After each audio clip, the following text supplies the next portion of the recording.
Bonjour, aujourd'hui on va voir le LiFi, Light Fidelity. Donc c'est quoi le LiFi? C'est une technologie de transmission de données sans fil basée sur l'utilisation de la lumière visible. Donc comme vous savez, la lumière visible elle est comprise entre 400 et 780 nanomètres. La longueur d'onde LiFi elle est comprise entre 480 et 650 nanomètres à haute fréquence que l'œil humain ne peut pas l'apercevoir. Donc c'est un clignotement rapide, c'est pour ça qu'on ne voit pas la lampe éteinte. On voit la lampe toujours allumée. Donc la lampe devient comme un routeur. Bien sûr, ils sont des lampes LED spéciaux qui ne consomment pas beaucoup d'énergie électrique. Contrairement à la Wi-Fi, Wireless Fidelity, il utilise des ondes électromagnétiques radio. Donc, ce n'est pas des ondes visibles, des ondes électromagnétiques radiofréquences, de fréquence 2,4 GHz ou 5 GHz pour la communication avec une portée limitée à 50 mètres et un débit à 2 Go. Donc ça, c'est le Li-Fi par rapport au Wi-Fi. Donc, question. Est-ce que le Li-Fi est un concurrent du Li-Fi? Réponse, non. Donc, le Li-Fi, il est complémentaire. Malheureusement, il n'a pas pu remplacer le Wi-Fi, qui a connu un grand succès mondial, vu que l'éclairage n'est pas toujours présent.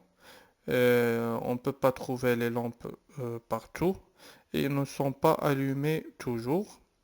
Et les ondes visibles ne peuvent pas traverser les cloisons, c'est-à-dire les murs, le bois. Ça, c'est la principale raison pour que le Li-Fi n'a pas pu réussir.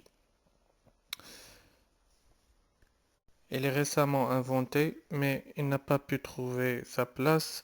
Le Li-Fi reste limité à des endroits bien déterminés, là où il y a l'éclairage directement au-dessus. Euh, Sa portée n'est pas trop large, c'est la couverture des lampes. Par contre, le débit, il est très important, qui peut aller à 10 gigabits par seconde, vu la fréquence très élevée. Donc toujours lorsqu'on a des fréquences élevées, automatiquement, il y aura un débit élevé. Maintenant, on va voir le spectre LiFi.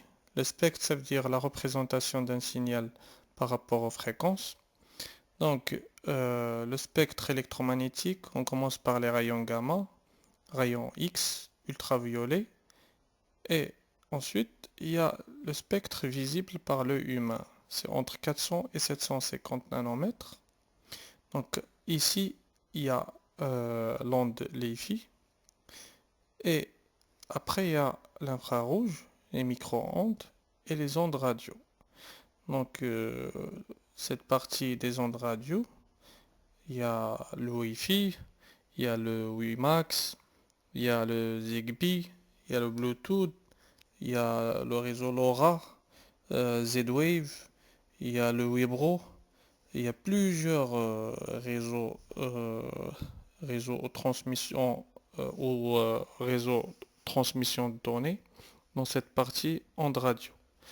La partie qui nous concerne, c'est la partie LiFi, c'est le spectre visible, c'est la partie optique qui est visible par l'œil humain.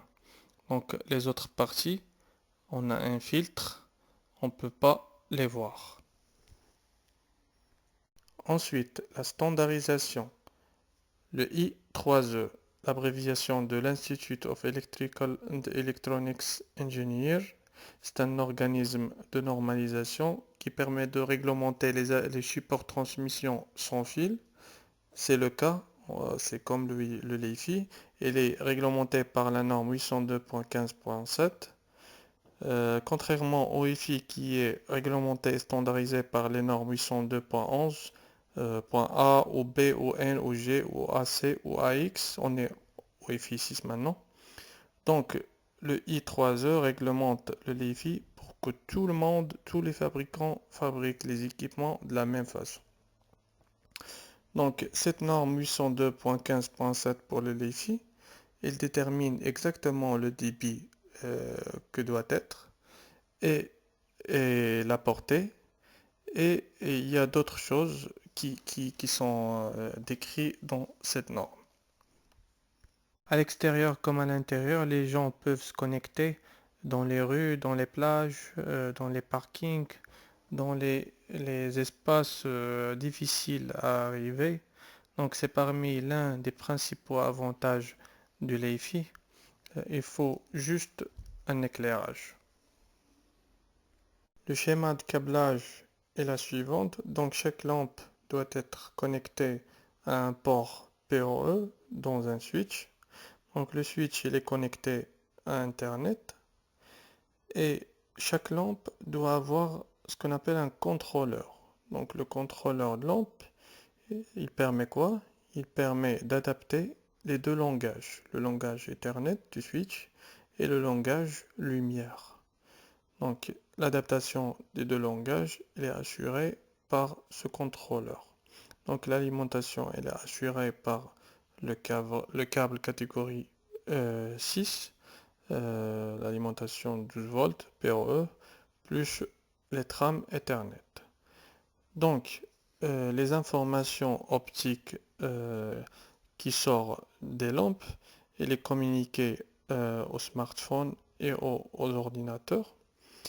Il faut obligatoirement un récepteur optique, c'est normal. Maintenant, nos récepteurs, nos smartphones et nos PC ne sont pas équipés de ce récepteur. Donc après, le Li-Fi va être généralisé partout. Tous nos téléphones et nos PC doivent avoir cette fonctionnalité, donc ce récepteur optique.